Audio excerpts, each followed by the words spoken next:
सुगंधा और उसकी सास कांता के बीच एक अजीब सी जंग रहती थी। ये जंग थी किचन में कौन ज्यादा अच्छा काम करेगा और घर के सदस्यों के दिल जीतेगा। और उनकी इस जंग में हमेशा कुर्बान होते थे उनके दोनों पति। कैसे? आइए देखते हैं इस किचन पॉलिटिक्स की कहानी में। एक दिन किचन में, माँ जी, आज मैं बना रही हूँ मेथी की सब्जी। इस खाने से घर वालों के पेट की सारी समस्या खत्म हो जाएगी। और मैं बना रही हूँ तड़के वाली छाछ, जिसे पीते ही गैस की समस्या कभी नहीं होगी। दोनों अपने अपने खाने को लेकर टेबल पर पहुंच जाती हैं।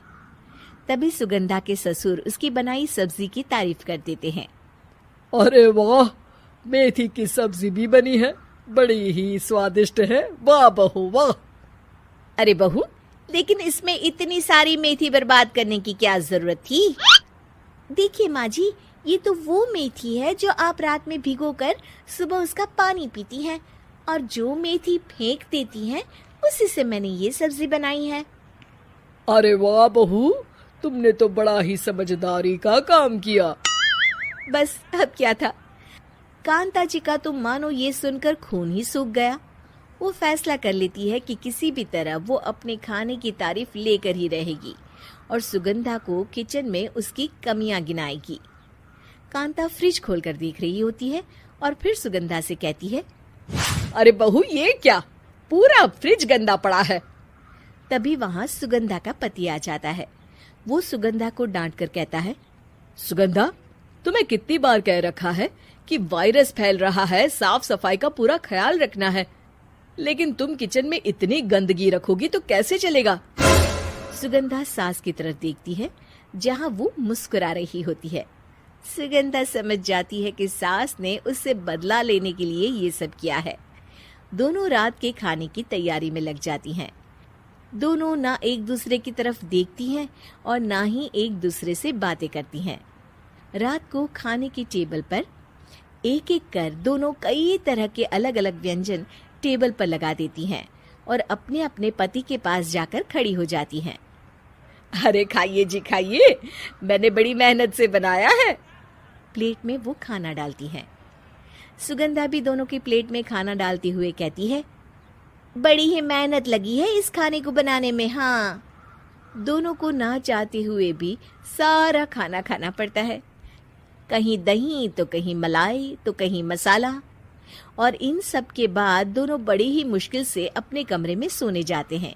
लेकिन अगली सुबह सुगंधा का पति चिल्ला रहा होता है, हाय रे, हाय मेरा तो पेट खराब हो गया, हाय माँ बहुत दर्द हो रहा है।